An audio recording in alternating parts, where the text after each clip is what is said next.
وحوش الأهلي تستعد بقوة لمواجهة سيراميكا كليوباترا. صفقات الأهلي بدأت مبكرا. مرتضى منصور يشكو نادي الزمالك.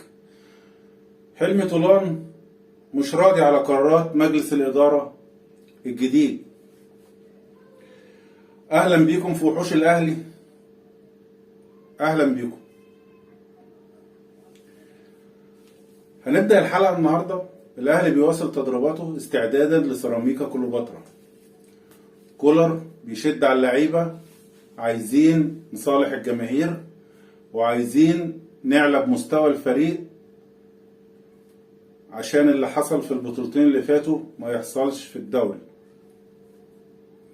في حالة استشفاء بقالهم يومين اللعيبة اللي كانت بتلعب ماتش المقاولين واللعيبة اللي كانتش بتلعب بتتدرب وبيستعدوا بقوة لسيراميكا كليوباترا.